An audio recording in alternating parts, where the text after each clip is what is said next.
Hello, and welcome to a dramatic reading of Pride and Prejudice and Zombies by yours truly. My name is Mars, and let's get into it. Last we met a new guy. It's just like constantly adding new people and a few zombies here and there. There was a zombie carriage.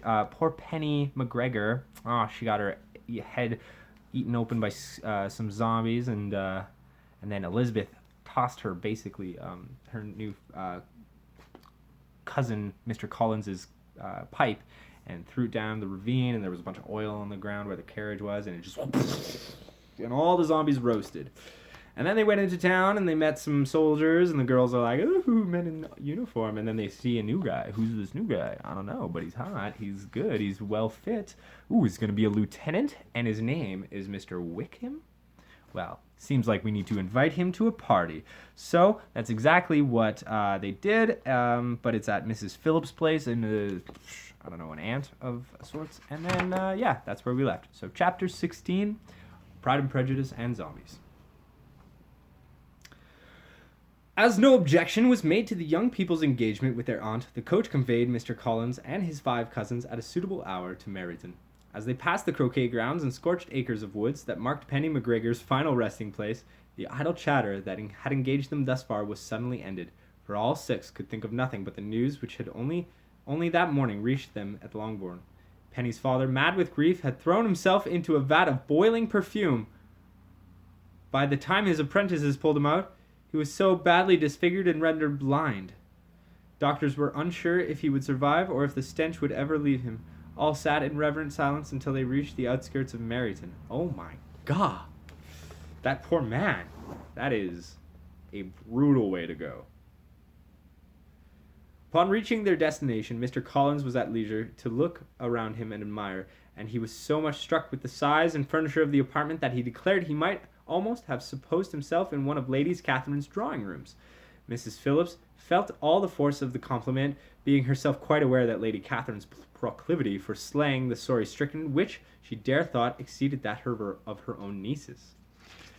Oh my gosh. Felt the full force of that compliment. Oof! Oh, thank you.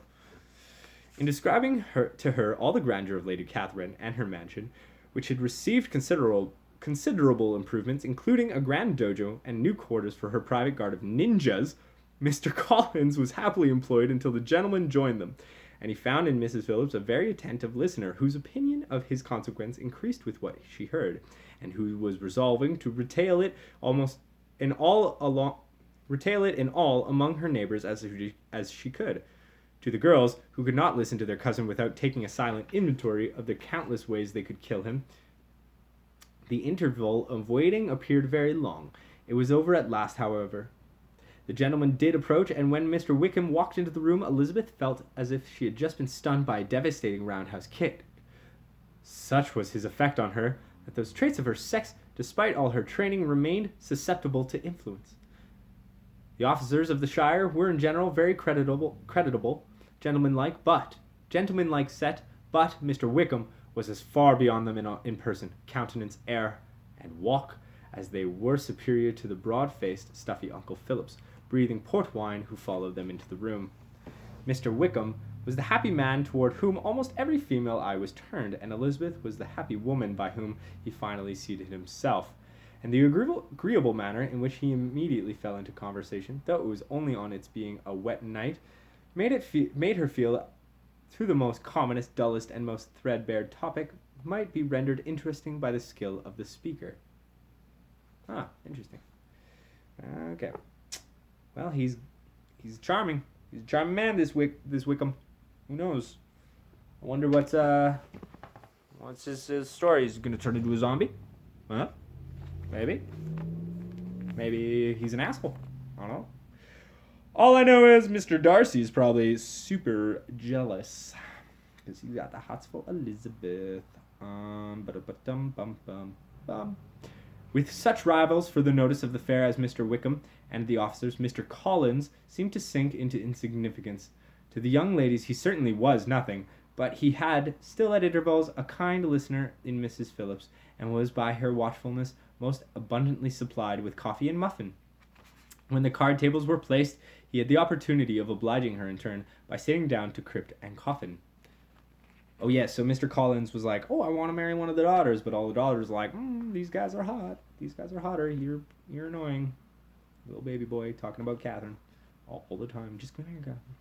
Mr. Wickham did not play at crypt and coffin, and with ready delight he was received to the other table between Elizabeth and Lydia. At first there seemed danger of Lydia's engrossing him entirely, for she was a most determined talker, but, being likewise extremely fond of cards, she soon grew too much interested in the game, too eager to know whether players would find their crypts eerily empty or their coffins happily full. I want to know this game. Like, what is it? I wonder if I could look it up online. Somebody do that, and let me know in the comments. Allowing for the common demand of the game, Mr. Wickham was therefore at leisure to talk to Elizabeth, and she was very willing to hear him, though she was chiefly wished to hear she could not hope to be told the history of his acquaintance with Mr. Darcy. She dared not even mention that gentleman. Her curiosity, however, was unexpectedly relieved. Mr. Wickham began the subject himself. He inquired how far Netherfield was from Meryton, and, after receiving her answer, asked in hesitating manner how long Mr. Darcy had been staying there. "About a month," said Elizabeth. "He is a man of many kills, I understand." "Yes," replied Mr. Wickham. "His talent as a warrior is above a reproach. You could not have met with a person more capable of giving you certain information on that head than myself, for I have been connected with his family in many particular manner from my infancy." Elizabeth could not but look surprised. You may well be surprised, Miss Bennet, at such an assertion, after seeing as such a lady of your training might. Oh my gosh, I am having trouble. You may well be surprised, Miss Bennet, at such an assertion, after seeing as a lady of your training probably might the very cold manner of our meeting yesterday. Are you much acquainted with Mr. Darcy? As much as I ever wish to be, cried Elizabeth very warmly. I have spent 4 days in the same house with him, and I think him very disagreeable. I have no right to give my opinion, said Wickham, as to his being agreeable or otherwise. However, let me tell you. I am not qualified to form one. I have known him too long and too well to be a fair judge. It is impossible for me to be impartial.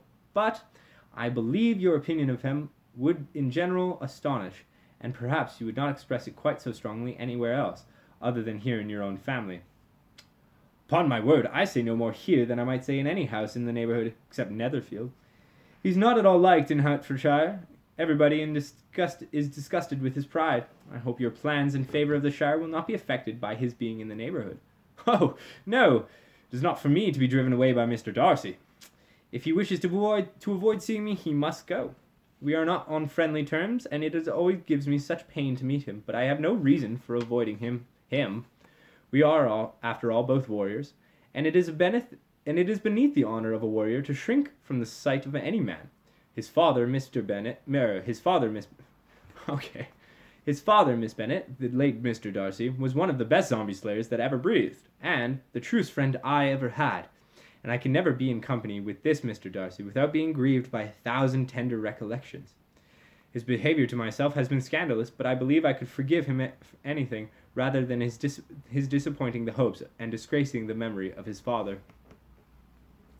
Ooh, interesting. Spill some more tea, sir. Elizabeth found the interest of the subject increase, and listened with all her heart, but the delicacy of it prevented further inquiries. Damn. Mr. Wickham began to speak on more general topics. Meryton, the neighbourhood, the society, appearing highly pleased with all that he had yet seen, excluding, of course, the ever-increasing number of unmentionables, no doubt a direct consequence of Manchester's collapse. A military life was not what I intended for, but circumstances have now made it unavoidable, as they have for so many who intended otherwise with their lives. The church ought to have been my profession. I was brought up for the church. I should at this time have been in possession of the most valuable living, had it pleased the gentleman we were speaking of just now. Indeed. Yes, the late Mr. Darcy bequeathed me the next presentation of the best living in his gift. He was my godfather, and excessively attached to me. I cannot do justice to his kindness. He meant to provide for me amply, and thought he had done it, but when he was slain in the second battle of Kent, it was given elsewhere. Good heavens, cried Elizabeth, but how could that be? How could his will be disregarded? Why did you not seek legal redress? There was just such an informality in the terms of the bequest as to give me no hope from law.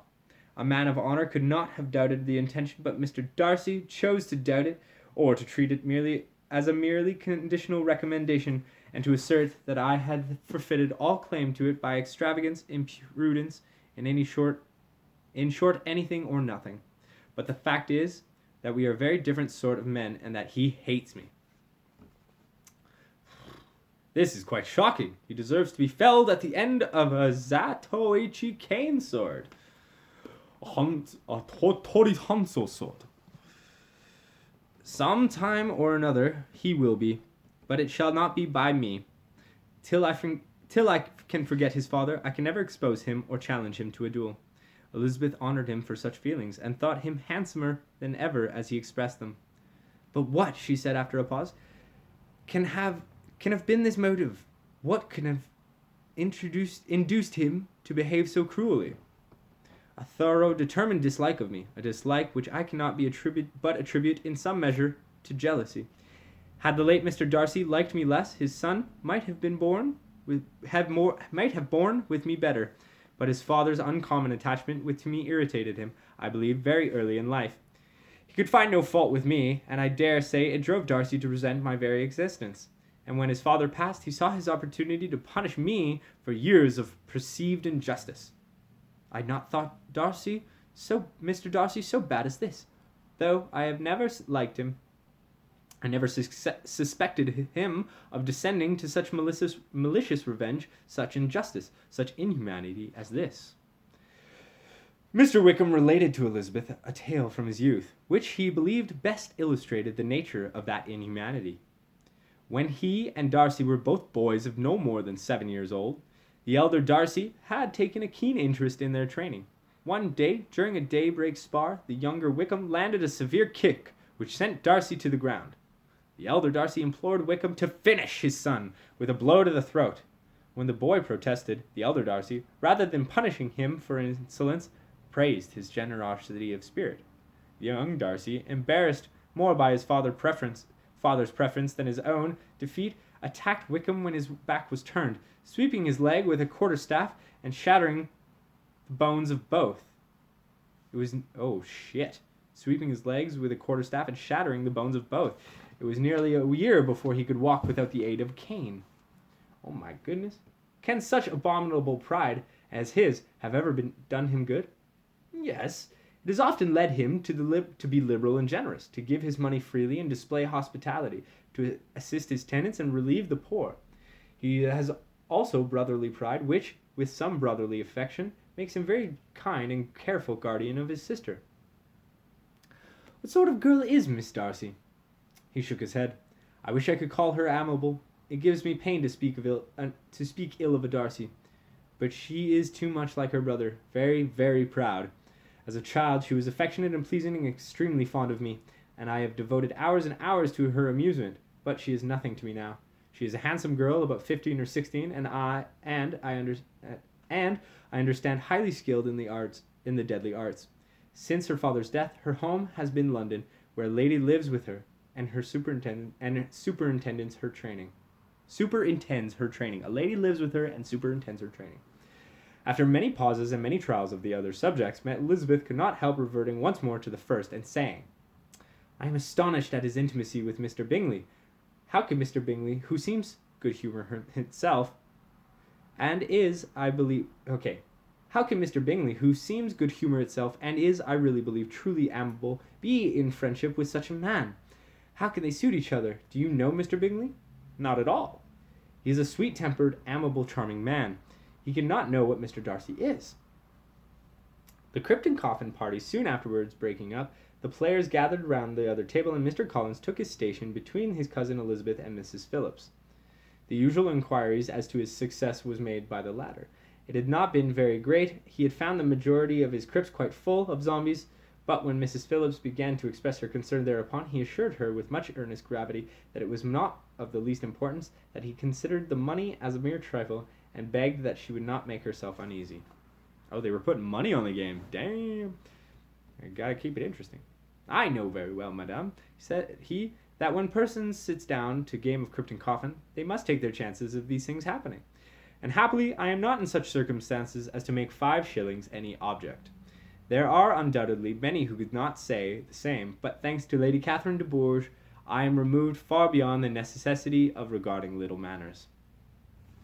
Mr. Wickham's attention was caught, and after observing Mr. Collins for a few moments, he asked Elizabeth in a low voice whether her relation was very intimately acquainted with the family de Bourgh. Lady Catherine de Bourgh, she replied, has very lately given him a living. I hardly know how Mr. Collins was first introduced to her notice, but he certainly was not known to her long. You know, of course, that Lady Catherine de Bourgh and Lady Anne Darcy were sisters, consequently that she is aunt to the present Mr. Darcy. Oh my God, it's just all coming together. No, indeed, I did not. I knew only of Lady Catherine's claim to quieting more of Satan's servants than any woman in England. That's a good way to say it. Her daughter, Miss de Bourgh, will have a very large fortune, and it is believed that she and her cousin will unite the 2 estates. This information made Elizabeth smile, and she thought of poor Miss Bingley. Vain indeed must be all her attentions, vain and useless her affection for his sister, and her praise for Mr. Darcy himself, unaware that he was already destined for another. Mr. Collins, said Elizabeth, speaks highly both of Lady Catherine and her daughter, but I suspect that his gratitude misleads him, and that in spite of her being his patroness and a great warrior, she is an arrogant, conceited woman. I believe her to be both in a great degree, replied Wickham. I have not seen her for many years, but I very well remember that I never liked her, and that her manners were dictatorial and insolent. She has the reputation of being remarkably skilled, but I rather believe she derives part of her fame from her rank and fortune. Elizabeth allowed that he had given a very rational account of it, and they continued talking together with mutual satisfaction till supper put an end to cards and gave the rest of the ladies their share of Mr. Wickham's attention. There could be no conversation in the noise of Mrs. Phillips's supper party, but his manners recommended him to everybody. Whatever he said was said very well, and whatever he did, done gracefully. Elizabeth went away with her head full of him. She could think nothing but of Mr. Wickham, and of what he had told her all the way home. But there was no time for her to even mention his name as they went, for she and the sisters could hear the groans of unmentionables echoing through the pitch-black woods on either side of the carriage. They were distant enough so not as to arouse a fear of imminent attack, but close enough to necessitate a minimum of noise. They rode in silence, the girls with their firearms resting neatly on their laps. For once, Mr. Collins could not be persuaded to make a sound. Wowee. All right. Chapter 17. Elizabeth related to Jane the next day what he had paused between Mr. Wickham and herself. Jane listened with astonishment and concern. She knew not how to believe that Mr. Darcy could be so unworthy of Mr. Bingley's regard, and yet it was not in her nature to question the veracity of a young man of such amiable appearance as Wickham. The possibility of having his legs shattered was enough to interest all her tender feelings, and nothing remained to be done but to think well of them both, to defend their conduct of each, and throw into the account of accident or mistake whatever could not be otherwise explained. They have both, said she, been deceived in some way or another. Interested people have perhaps misrepresented each to the other. It is impossible for us to conjecture the causes which may have alienated them without actual blame on either side. Oh, I lost a bat! Did you see that? Oh no. Let's see that. I'm just... Alright. Pause for the intermission. Alright, we're back. Very true indeed. And now, my dear Jane, what have you got to say on behalf of interested people who've probably been concerned in the business? Do you clear them too, or shall we be obliged to think of ill of somebody?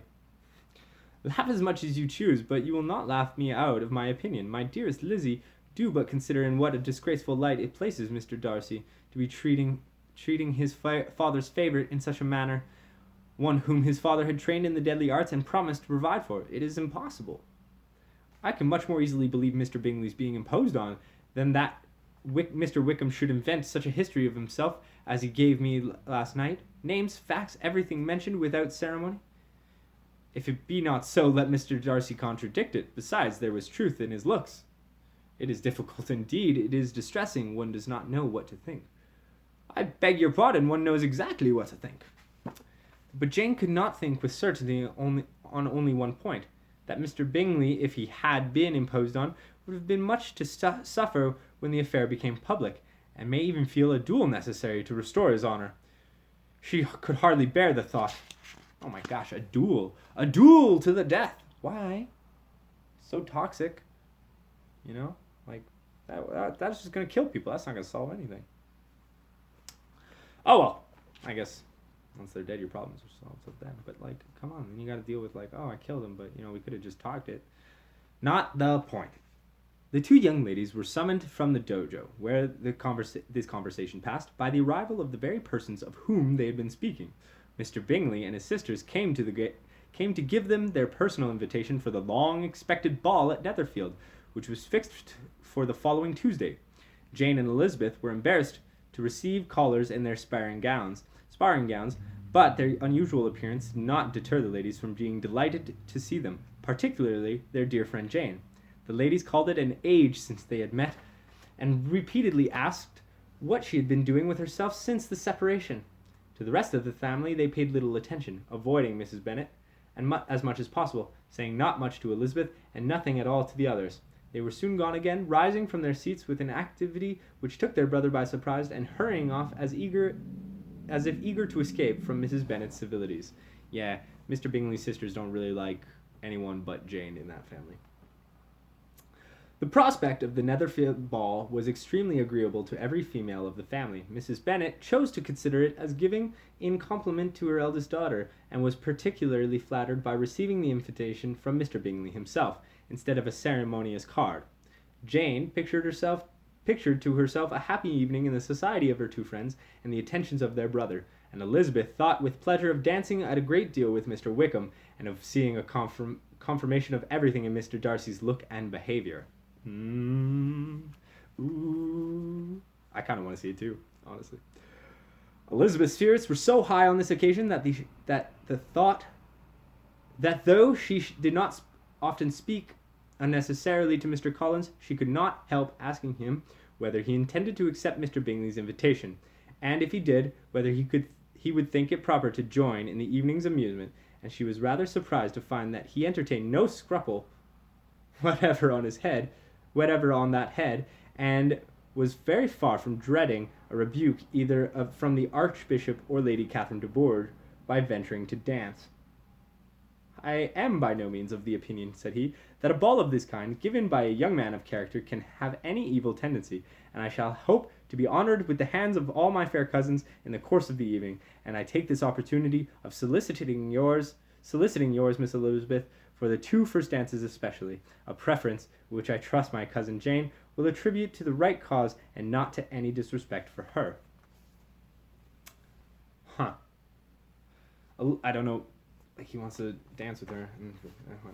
Elizabeth felt herself completely taken in. She had fully proposed being engaged by Mr. Wickham for those very dances, and to have Mr. Collins instead, her liveliness had never been worse timed. There was no help for it, however. Mr. Wickham's happiness and her own were perforce delayed a little longer, and Mr. Collins' proposal accepted with as good a grace as she could. She was soon after afflicted with a most palpable urge to vomit, and politely cupped her hands, lest the sight of her sick distress the present party. Thankfully, the urge subsided quickly, but the realization that invaded it remained. Did this fat little priest man mean to take her as his wife? Oh, jeez. She was horrified at the thought of marrying a man whose only skill with a blade was cutting slivers of gorgonzola. I mean, it's a very crumbly cheese gorgonzola, so if you can cut a sliver, that's pretty cool. If there had not been a Netherfield ball to prepare for, the younger Miss Bennets would have been in very pitiable state, for from the day of the invitation to the day of the ball, there was such a succession of rain as prevented their walking to Meryton once.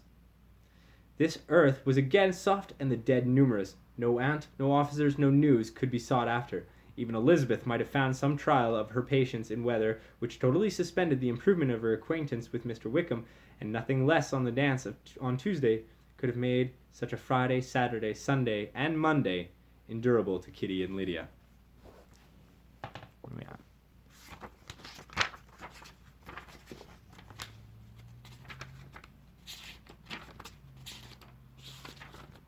Ooh, that is a long chapter. So I am going to end it there for today. Come back at it tomorrow. Great times all ahead. I think the ball is actually going to be pretty fun, so I'm kind of looking forward to it.